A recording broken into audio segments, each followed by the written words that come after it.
kalian, setiap tahun jutaan orang di dunia terdiagnosis kanker payudara. Tapi, apa sebenarnya mempengaruhi angka ini? Apa itu epidemiologi kanker payudara? Jadi, epidemiologi kanker payudara merupakan cabang ilmu yang mempelajari pola penyebaran dan faktor-faktor yang mempengaruhi kejadian kanker dalam suatu populasi. Fokus utamanya adalah mengidentifikasi serta memahami faktor-faktor yang dapat meningkatkan atau mengurangi resiko kanker. Melalui analisis epidemiologi, kita bisa menilai dampak kanker terhadap kesehatan masyarakat secara keseluruhan, sekaligus mengembangkan strategi pencegahan dan pengendalian yang bertujuan untuk mengurangi beban penyakit. Secara sederhana, epidemiologi kanker adalah kajian tentang pola, penyebab, dan distribusi kanker. Kajian ini mencakup analisis faktor risiko seperti gaya hidup, faktor genetik, pola konsumsi makanan, hingga paparan lingkungan. Distribusi kanker sendiri menjelaskan bagaimana, di mana, dan pada siapa kanker terjadi, serta faktor-faktor apa yang mempengaruhi perbedaan tersebut. Distribusi dan faktor resiko kanker. Yang pertama, distribusi kasus kanker payudara.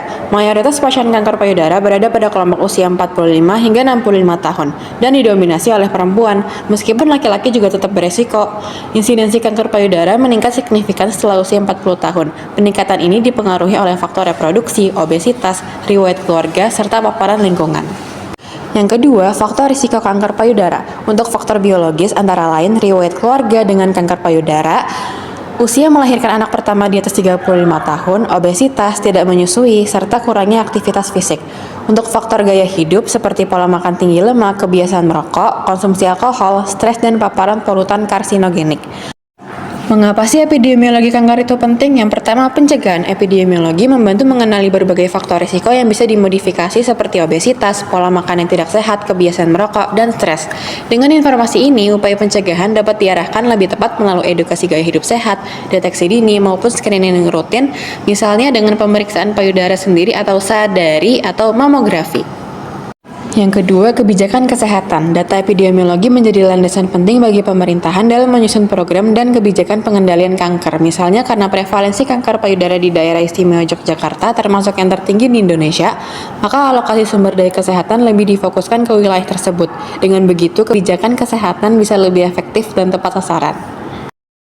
Yang ketiga, penelitian dan pengembangan. Epidemiologi juga berperan dalam mengarahkan penelitian di bidang kanker.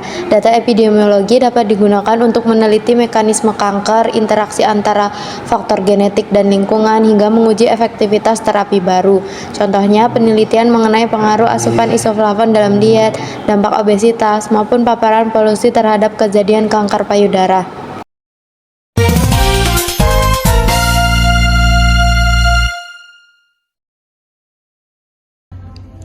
Halo pemirsa, kembali lagi bersama kami di segmen Liputan Kesehatan. Kali ini kita akan membahas faktor risiko kanker payudara. Betul sekali, ada beberapa faktor yang bisa meningkatkan risiko kanker payudara seperti faktor genetik, gaya hidup tidak sehat, contohnya makanan-makanan yang berlemak tinggi, diet buruk, konsumsi alkohol, dan juga faktor lingkungan seperti adanya paparan radiasi dan polusi.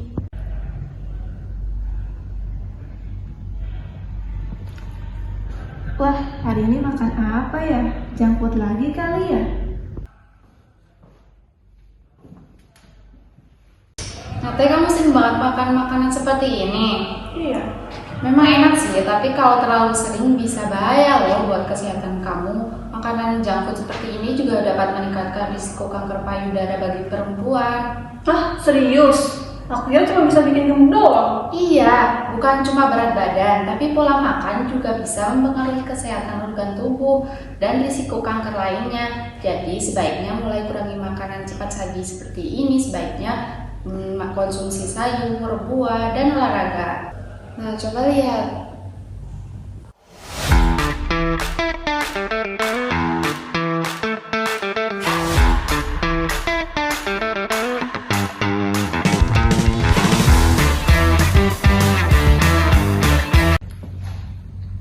Seperti yang kita lihat tadi, gaya hidup sehari-hari sangat berpengaruh terhadap risiko kanker payudara.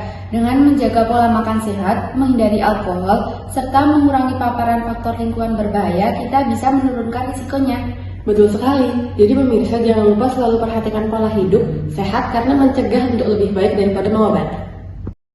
Kanker payudara merupakan jenis kanker dengan insiden tertinggi di Indonesia. Berdasarkan data Globocan 2020, terdapat 68.858 kasus baru kanker payudara di Indonesia atau sekitar 16,6% dari total 396.914 kasus kanker baru. Angka ini menjadikan kanker payudara sebagai penyumbang terbesar beban kanker di Indonesia. Yang pertama, distribusi usia. Kasus kanker payudara paling banyak terjadi pada kelompok usia 45 sampai 65 tahun, yaitu usia dewasa, paruh baya hingga lansia. Kemudian hal ini menunjukkan bahwa risiko kanker payudara meningkat seiring bertambahnya usia, meskipun tidak menutup kemungkinan terjadi pada usia lebih muda. Yang kedua, distribusi jenis kelamin. Perempuan mendominasi penderita kanker payudara dengan persentase sekitar 99%. Laki-laki juga dapat terkena kanker payudara meskipun jumlahnya jauh lebih sedikit, yaitu sekitar 1,1% dari total kasus. Yang ketiga, distribusi geografis. Kasus kanker payudara terbanyak terdapat di daerah istimewa Yogyakarta. Prevalensinya mencapai 4,86% dan Sumatera Barat mencapai 2,47%. Tingginya angka prevalensi di beberapa provinsi dapat disebabkan oleh faktor deteksi dini yang lebih baik, akses layanan kesehatan, maupun faktor risiko yang lebih tinggi pada populasi tersebut. 4. Angka kematian. Jumlah kematian akibat kanker payudara di Indonesia mencapai lebih dari 22.000 jiwa pada tahun 2020. Lalu, tingginya angka kematian ini erat kaitannya dengan masih rendahnya kesadaran deteksi dini, keterlambatan diagnosis, dan keterbatasan akses terhadap layanan pengobatan kanker di berbagai daerah. Ada beberapa jenis kanker umum. Menurut Globocan 2020, 5 kanker paling umum di Indonesia beserta jumlah kasus baru dan penyebab kematian utamanya adalah: yang pertama, kanker payudara. Terdapat kasus baru 66.214 per tahun. Kemudian, kematian terdapat 22.430 jiwa per tahun dan penyebab kematian utamanya adalah terlambat terdiagnosis, kurangnya deteksi dini, serta akses pengobatan modern terbatas di beberapa daerah. Kedua, kanker serviks. Terdapat kasus baru 36.533 per tahun.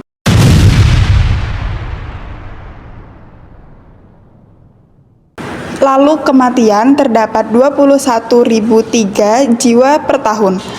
Dan penyebab kematian utamanya adalah infeksi HPV, rendahnya cakupan vaksinasi HPV, serta minim pemeriksaan IVA atau pap smear. Yang ketiga, kanker paru-paru. Dengan jumlah kasus baru 34.384 per tahun dan jumlah kematian 30.843 jiwa per tahun. Penyebab kematian utamanya seperti tingginya prevalensi merokok atau Indonesia merupakan salah satu tertinggi di dunia, paparan polusi udara, dan deteksi dini sulit karena gejala awal sering tidak spesifik. Yang keempat, kanker kolorektal atau usus besar dan rektum. Dengan jumlah kasus baru 30.171 per tahun, dengan jumlah kematian 17.786 jiwa per tahun. Penyebab kematian utamanya seperti gaya hidup atau pola makan rendah serat, tinggi daging olahan atau lemak, kurangnya screening atau kolonoskopi masih jarang dilakukan, dan diagnosis terlambat. Yang kelima, kanker hati. Dengan jumlah kasus baru 21.174 per tahun, dengan jumlah kematian 20.190 jiwa per tahun, dengan penyebab kematian utama seperti infeksi kronis hepatitis B dan C, sirositis hati akibat alkohol atau penyakit hati lainnya, dan rendahnya kesadaran vaksinasi hepatitis B. Akhir-akhir ini aku merasa kayak ada benjolan kecil deh di payudara aku, tapi aku takut banget atau periksanya. Gimana ya?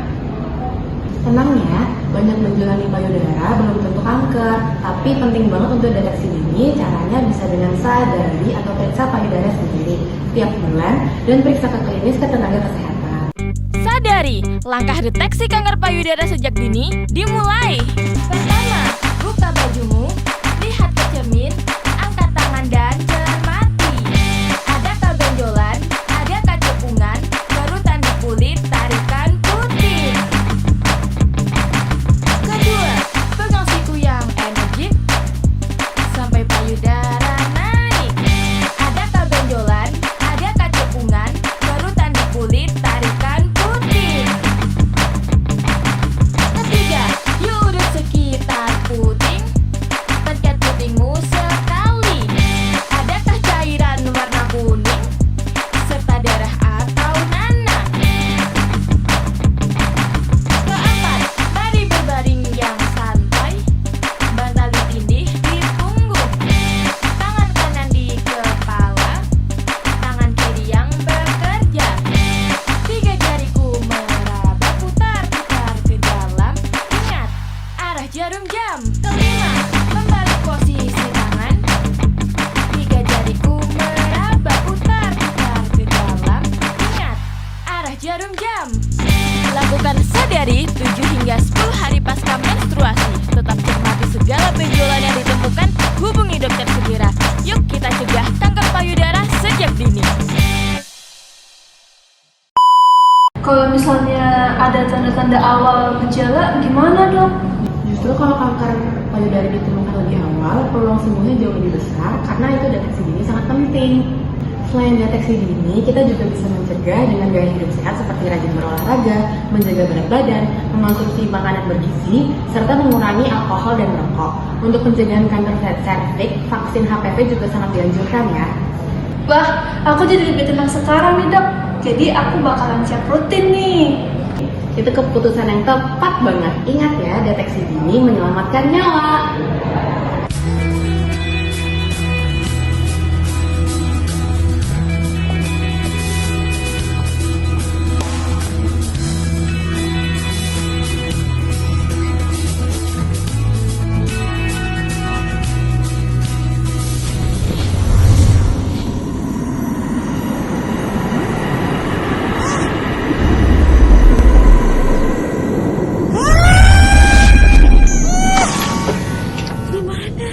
Jika kamu ingin tetap hidup, lihat ini.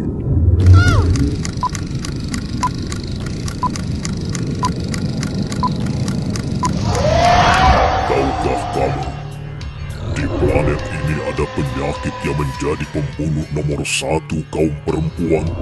40/100.000 perempuan di Indonesia terkena penyakit ini.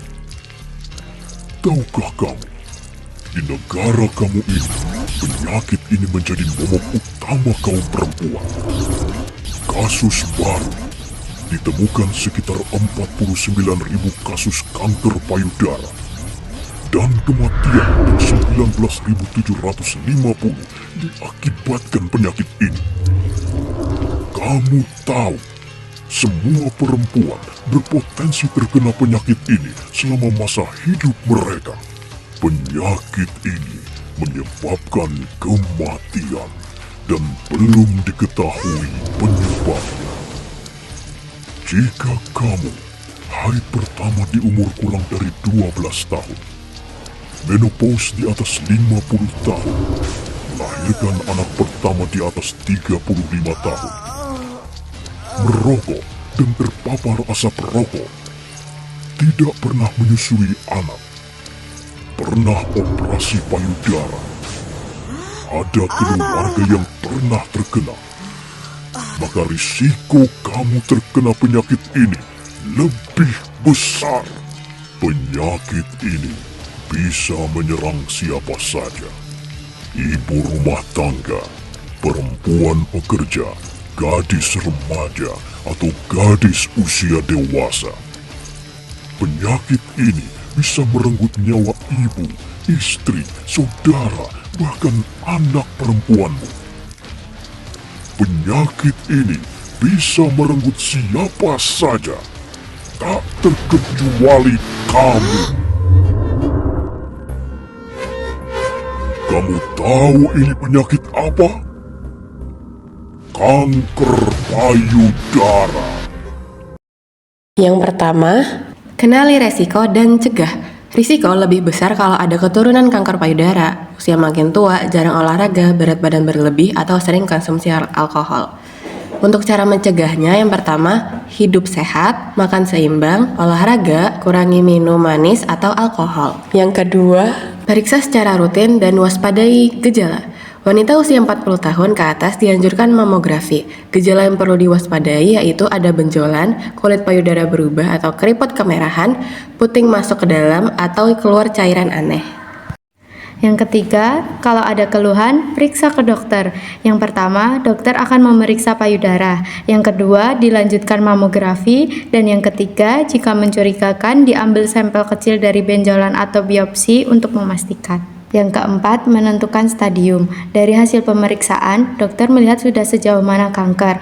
Untuk stadium pertama sampai kedua, masih kecil, belum menyebar jauh. Dan untuk stadium ketiga, lebih besar atau kena kelenjar getah bening. Dan untuk stadium keempat, sudah menyebar ke organ lain seperti hati, paru, tulang. Yang kelima, rencana pengobatan. Pada stadium awal, biasanya operasi angkat benjolan atau seluruh payudara, lalu bisa ditambah radiasi atau obat.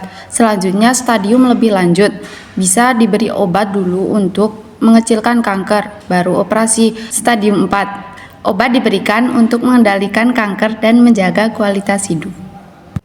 Yang keenam, obat yang dipakai bisa berbeda. Yang pertama, ada obat hormon kalau kanker dipengaruhi oleh hormon. Yang kedua, ada obat khusus untuk kanker jenis tertentu. Dan yang ketiga, ada juga kemoterapi dan imunoterapi. Yang ketujuh, setelah sembuh harus tetap kontrol. Pertama, harus rutin periksa lagi, biasanya setahun sekali mamografi. Yang kedua, jaga pola hidup sehat supaya tubuh kuat. Dan yang terakhir, penting juga dukungan keluarga dan menjaga kesehatan mental. Epidemiologi bukan hanya sekedar angka, tetapi dalam menuju harapan. Ayo kita cegah Kanker payudara dengan sadari, periksa payudara sendiri.